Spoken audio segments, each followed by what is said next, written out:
அன்பினர்களே, நேற்று கொழும்பு மேல் நீதிமன்றம் வழங்கியுள்ள 2 மரண தண்டனை சென்டென்ஸ் தீர்ப்பு உலகத்தின் ஒட்டுமொத்த கவனத்தையும் பார்வையும் இலங்கையின் மீது திருப்பி இருக்கின்றது. உலகம் முழுவதும் இன்று மனித உரிமைகள் அமைப்புகள் மற்றும் உலக நாடுகளிலிருந்து மிகப்பெரிய தலைப்பு செய்திகளாகவும் வெளிவந்த வண்ணம் இருக்கின்றது. இலங்கை அரசாங்கத்தின் அதாவது இலங்கை அரசாங்க நீதித்துறையில் மூக்கை நுழைக்கவில்லை, கை போடவில்லை என்று சொல்லும் அளவுக்கு இந்த தீர்ப்பு வெளிவந்திருக்கின்றது. ஆனால் 2 பேரும் அப்பாவிகள். அதாவது to firm a Sri Lankan official sentenced to death for negligence in deadly Easter bombing. அதாவது இந்த முன்னாள் போலீஸ் மாதிபர் IGP பூஜித ஜெயசுந்தர மற்றும் முன்னாள் பாதுகாப்பு செயலாளர் ஹேமஸ்ரீ பெர்னாண்டோ ஆகியோருக்கு எதிரான நீதிமன்ற தீர்ப்பு தான். அதாவது அவர்கள் தவறியமை, அதாவது அவங்க உளவு தகவல் கிடைத்தும் சரியா கொடுக்கன்னு சொல்றாங்க, நெக்லிஜென்ஸ். உயிர்த்த ஞாயிறு தாக்குதலை தடுக்க தவறியமை கடந்த 2019 ஆண்டு ஏப்ரல் 21 அன்று இலங்கையில் நடைபெற்ற கோரமான உயிர்த்த ஞாயிறு குண்டு தாக்குதல்கள் தொடர்பாக போதுமான உளவுத்துறை எச்சரிக்கைகளும் தகவல்களும் முன்கூட்டியே கிடைத்திருந்தும் அதனை தடுத்து நிறுத்த தவறியமை, கடமையை தவறியமை இவர்களுக்கு எதிரான குற்றச்சாட்டு, அலட்சியம் அப்படின்னு சொல்லலாம். சட்டமா அதிபரால் தாக்கல் செய்யப்பட்ட வழக்கில் 3 அடங்கிய 3 நீதியரசர்கள் குழாம் பெஞ்ச் அடங்கிய பெரும்பான்மை தீர்ப்பின் அடிப்படையில் இந்த தண்டனை வழங்கப்பட்டிருக்கின்றது. மேல் நீதிமன்றத்தில் 3 நீதியரசர்கள் பெஞ்ச் தான் இந்த தீர்ப்பை வழங்கி இருக்கின்றது. அவர்கள் அப்பீல் செய்ய போகின்றார்கள். அவர்கள் 1 மாதத்திற்குள் அப்பீல் செய்கின்றார்கள். அப்பீலும் அவர்களுக்கு இதே தீர்ப்பை தான் கொடுக்க போகின்றது. ஆக அவர்கள் மரண தண்டனை கைதியாக வழங்கப்பட்டாலும் அவர்கள் ஒரு ஆயுள் கைதியாக மாற்றப்படலாம். ஜனாதிபதி ஒருவர் விரும்பினால் பாவ மன்னிப்பு கொடுப்பார். இந்த ஜனாதிபதி கொடுக்க மாட்டார். அடுத்த ஆண்டு இன்னும் 5 ஆண்டு கடந்த பின்பாடு நாமல் ராஜபக்ச ஜனாதிபதியாக வந்த பிற்பாடு அவர் ஒரு பாவ மன்னிப்பு கொடுக்கிறதுக்கான மிக அதிக வாய்ப்பு இருப்பதை நாம் அதை பதிவு செஞ்சு வைக்கலாம். முன்னாள் போலீஸ் மாதிபர் பூஜித ஜெயசுந்தர மற்றும் முன்னாள் பாதுகாப்பு செயலாளர் ஹேமஸ்ரீ பெர்னாண்டோ ஆகிய இருவருக்குமே மரண தண்டனை விதித்து நீதிமன்றம் உத்தரவிட்டுள்ளது. இந்த தீர்ப்பை வழங்கிய 3 அடங்கிய நீதியரசர்கள் குழுவில் 2 நீதிபதிகள் தண்டனைக்கு ஆதரவாகவும் 1 நீதிபதி மாறுபட்ட தீர்ப்பையும் எதிர்கருத்தையும் வழங்கியுள்ளனர். இலங்கையில் நீண்ட காலமாக 76ஆம் ஆண்டு முதல் மரண தண்டனை நிறைவேற்றப்படாமல் ஒத்திவைக்கப்பட்டுள்ளன. எனவே வழக்கமான நடைமுறைப்படி நீதிமன்றத்தால் விதிக்கப்படும் இந்த மரண தண்டனையானது பொதுவாக ஆயுள் தண்டனையாக கருதப்படும் சாத்தியக்கூறுகள் உள்ளதாகவே தெரிகிறது. அவ்வளவுதான். எவ்வாறாயினும் தண்டனையை பெற்றவர்கள் இந்த தீர்ப்பினை எதிர்த்து உயர் நீதிமன்றத்தில் அப்பீல் செய்ய போகின்றதாக தெரிவித்துள்ளார்கள். ஈஸ்டர் குண்டுவெடிப்புகளில் அலட்சியம் காட்டியதற்காக 2 முன்னாள் இலங்கை அதிகாரிகளுக்கு மரண தண்டனை விதிக்கப்பட்டது என்றுதான் உலகம் முழுவதும் இந்த ஹெட்லைன் செய்தியாக ஆங்கில ஊடகங்கள் செய்தி வெளியாக்கியிருக்கின்றது.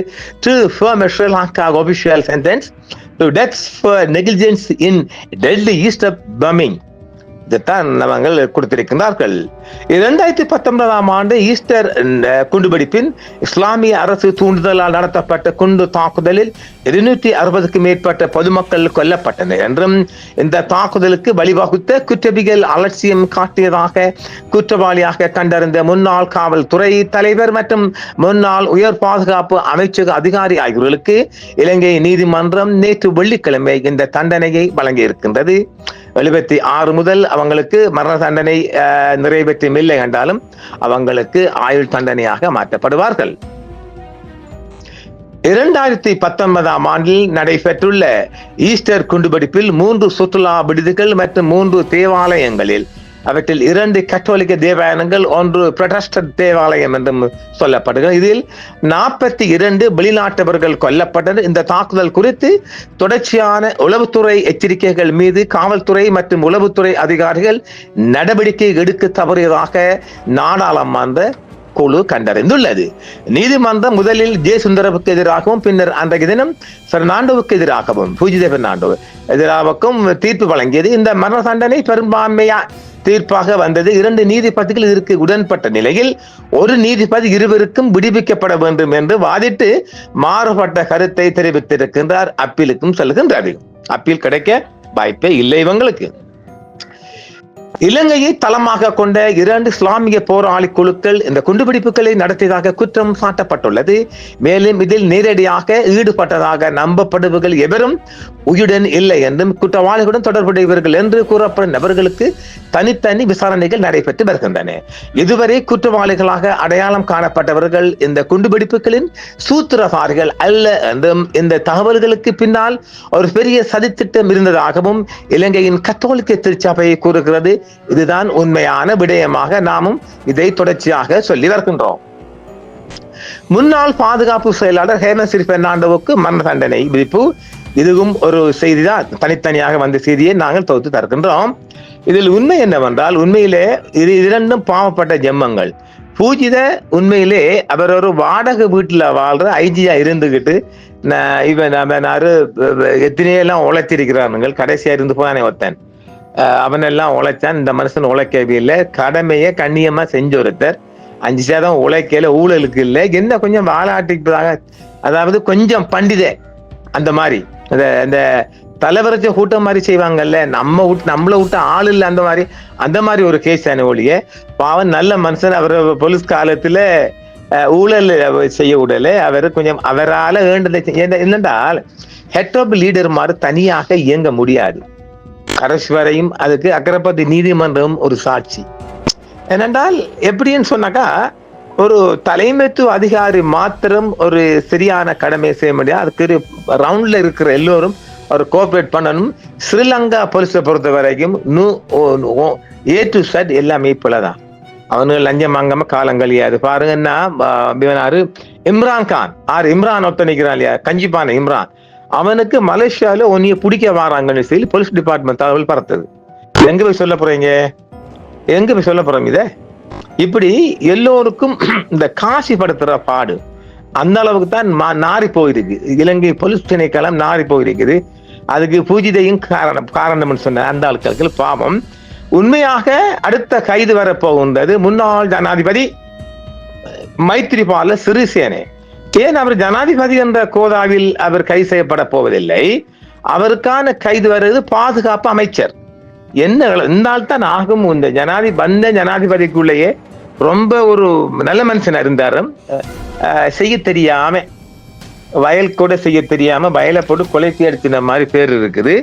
ஆனால் அவரும் கடைசியாக அந்த அவங்கள மைந்தான் கம்பெனியை ஓட விடுவேன், அம்மனமா ஓட விடுவேன் வாயால வடை சுட்டுப்பட்டு போன மனுஷன் அப்படி உட்கார்ந்துருக்கு. இப்ப அவருக்கு எதிராக அடுத்த வழக்கு இருக்குல்ல, அவர் கைது செய்வாங்களா ஜனாதிபதி என்று கேட்டால், முன்னாள் ஜனாதிபதி கைது செய்யறதுக்கான அத்தனை வேலைகள் நடைபெற்று வருவதாக சொல்லப்படுகின்றது. இந்த வழக்கு கூட இந்த ஆட்சிகள் கொண்டு பெறப்பட்ட வழக்கு அல்ல, ஏற்கனவே உள்ள வழக்கு.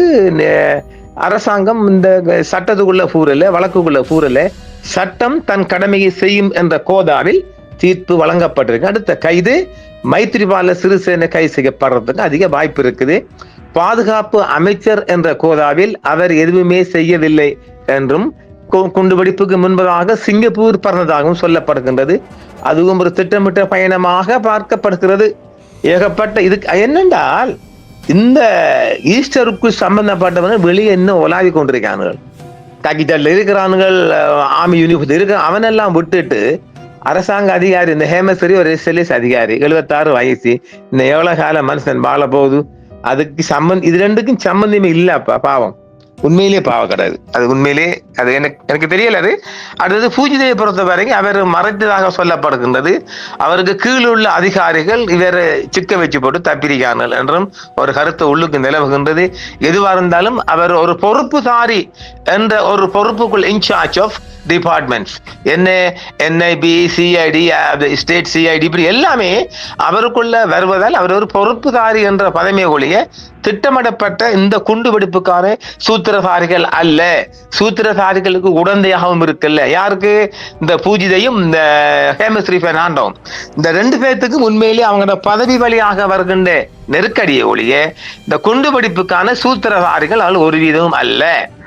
இப்ப சொல்றாங்களே அலட்சியம் காரணம், நெக்லிஜென்ஸ், அலட்சியம் காரணமாகவே இவர்களுக்கு இந்த தீர்ப்பு வழங்கப்பட்டிருக்குது. அப்பீல் பண்ண போறாங்க. அப்பீல் சுப்ரீம் கோர்ட்ல அது கிடைக்க வாய்ப்பு இருக்குமா? இயலாதே. ஏனென்றால் இப்ப இருக்கிற CJயும் 2.5 ஆண்டு கொடுத்து கிடக்குது. அவர் என்ன சொல்லுவார்? அதாவது கலைஞரை சொன்ன போல சட்டம் தன் கடமையை செய்யும் என்று சொன்ன போல சட்டம் தன் கடமையை செய்யும் வேண்டும். அவள் இப்ப உள்ள லார்ட் CJ அவர்களும் அதைத்தான் செய்வார்களே. பாவ மன்னிப்பு கிடைக்க வாய்ப்பில்லை. என கதம் என்ன இருந்தாலும் இவங்களுக்கான தண்டனை கொடுக்கப்பட்டாலும் கர்மா சுத்தும். ஆனா கர்மா உண்மையானவங்களை தேடல என்கின்ற போது கர்மா பிழையா போகுதோ எனக்கு புரியல. என்றால் எந்த சம்பந்தமும் இல்லாத இந்த 2 அதிகாரிகளும் சென்டென்ஸுக்கு போனது என்பது கொஞ்சம் மனசுக்கு கஷ்டம்தான். ஆனால் ஒரு சிங்கள தேசத்திலே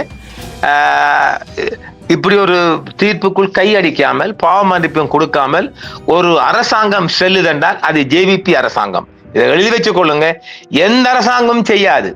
செத்தவன் செத்துட்டு போட்டும் போப்பா, ஆனா தப்ப வைப்பான்னு சொல்லிட்டு போவாங்களே ஒழிய இல்லை. சட்டம் தன் கடமையை செய்யட்டும், நீதி தன் கடமையை செய்யட்டும் என்று அரசாங்கம் அதை கண்டுகொள்ளவே இல்லை. அடுத்த சுற்றிலும் வருகின்றது, இன்னும் கைதில் இருக்கின்றது. தொடர்ச்சியாக இன்னும் 2 ஆண்டுக்குள் இந்த கர்மா, ஈஸ்டரின் கர்மா சுத்திக்கிட்டே இருக்கும். பொறுத்திருங்கள், பார்க்கலாம். மீண்டும் சந்திப்போம் நேயர்களே. என்றும் உங்களுடன் சன்ரைஸ் இந்தியா TV சப்ஸ்கிரைப் பண்ணுங்கள், பெல் பட்டனையும் கிளிக் செய்யுங்கள். உங்கள் ஆதரவே எங்கள் சேவை. ஆதரவு தாருங்கள், அரவணைப்போம். மறக்காம சர்ப்ரைஸ் பண்ணுங்க. தேங்க்யூ.